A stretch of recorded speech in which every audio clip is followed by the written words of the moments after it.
KRML, the locals radio station for the Monterey Bay. Jeff White with you. Thanks for hanging out here with us. It is Tuesday, a little after 2. It's time for Meals and Feels, brought to you by Meals on Wheels of the Monterey Peninsula. I've got Susan, the Recruitment and Outreach Manager here in the KRML Cabin in the Woods with us. Welcome. Thank you so much for having me. I'm glad to get you here. We've chatted on the phone before, but now we get to meet in person, and we've got a lot to talk about. If people didn't pick up your title, Recruitment and Outreach Manager, to me, that sounds like a really big job. It is, but it's so rewarding on so many different levels. I get to recruit fabulous volunteers to come at the center, but it's also outreach, which this is part of. I get to talk on radio shows. I get to go to high schools, the colleges, talk about who we are, what we do, in the whole spectrum of planting a seed in someone's mind in order for them to come and be a volunteer with us. Well, I'm going to tip your hat for you, and that you guys have been named the best place to volunteer for 4 years in a row now. Yes, we have. And I think that speaks volumes because that's voted on by everyone. And I think that it just shows who we are, and that it just shows from our volunteers' perspective that they love where they are with us and who we are, what we do, and what we represent. You couldn't have put it any better. And I can tell you, obviously, here at KRML, we really believe in investing in this community. And it's really a privilege for me that we get to work with so many great organizations here. But I have to say, I've learned so much about you guys through the course of this. And, you know, we all miss Jasmine a lot, but it's been kind of a privilege of filling in for her, because I've known Meals on Wheels my entire life. I can't think of not knowing them.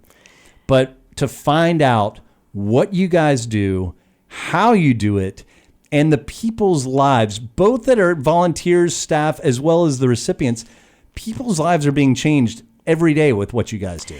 And I think that that's a great description, because I'll just share a real small story of, we have a lot of CSUMB students that come to volunteer because one of the great aspects of that college is they require their students to do 30 hours of community service every semester.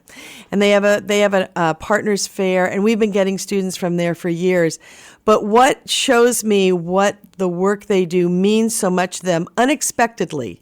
I mean, these are kids that are coming at 7 o'clock in the morning to make sandwiches. You know, they could make 1,000 sandwiches, work the line, which I fondly refer to as the I Love Lucy Chocolate Factory scene line. But they meet their 30 hours, and then they come to me and say, would it be okay with you if I kept on? That's amazing. And I look at them and I'm like, of course it is. But they're so surprised at what that work has meant to them. Then I always invite them, you go on a route. You see what the work you've done from 7 in the morning, where that meal ends up. And where and how. And then they see the whole thread, and then they really get it. And that makes them just feel, because a lot of these students may never be here for the long haul. They'll finish school and move on. And I want them to take with them that feeling. Yeah. For wherever they go in their life, I want them to embrace their new communities and get involved like they did with us. Well, and that's another great thing about Meals on Wheels is wherever you move, there is a need and a chance for you to be a part of it, and you're gonna affect these lives the same anywhere. Absolutely. I do want to give you guys some credit. You guys have done it so well. We already mentioned that best place to volunteer. The more I've learned, and the fact that you guys have never had a wait list. We never have had a wait list, and that's a rarity. And a quick story, I ran into a woman at another event that was being put on for Meals on Wheels benefit at Miss Fabulous in Carmel in December. And a woman chatted with me about the fact that she had relatives in the Central Valley, and they were looking into getting on Meals on Wheels, and it was a year wait. And I was flabbergasted at that, because I couldn't imagine, what do they do in the meantime? I mean, if you are disabled, a veteran, if you have health issues, if you're unable to cook or shop, what do you do in the meantime if you have no family? And she said, do you have a wait list? I said, no. And I think she was shocked at my response that we don't. And I think that that is just our mission. Our mission is to make sure that our people in our community can get on this program as soon as possible once we go through our protocol with them. Because if they didn't have us in their life, there wouldn't be an alternative for them.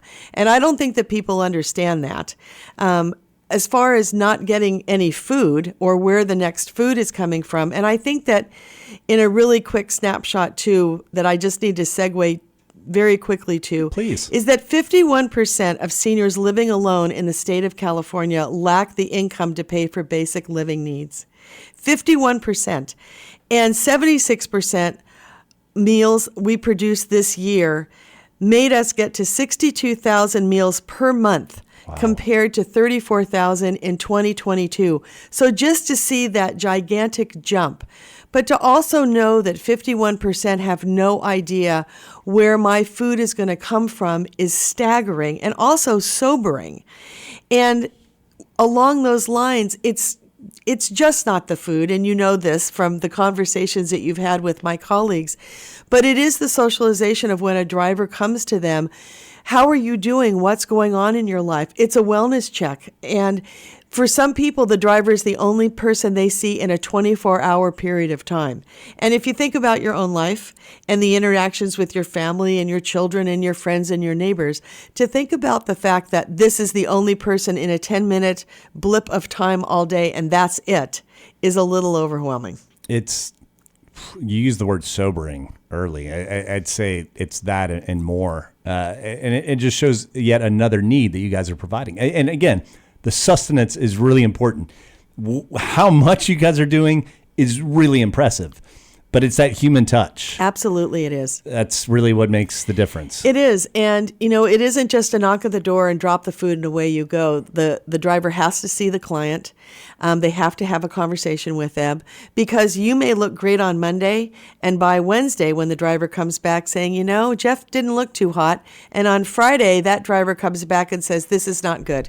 And there's a protocol that we follow because a lot of these people have no family here and we are their family. And you become an advocate almost. Absolutely. And I won't go as far as caretaker, but you guys are the link to that caretaker often. We are. I mean, there's a protocol we go through of calling emergency contacts and family. And with that, we become their family that we have a driver that's been with us for 55 years. Wow. He was one of the very first that Sally Griffin got when she started this all, and she went to Rotary and say, I need drivers. And Rick Hattori has been with us for all those years. It's amazing. Yeah. Well, I encourage people to find out more. I promise you, as you alluded to with all the students and people doing it for 55 years, you're going to get just as much, if not more, out of this than you will be giving with your time. Absolutely. And I want to really impress the fact that it's not an all-day affair.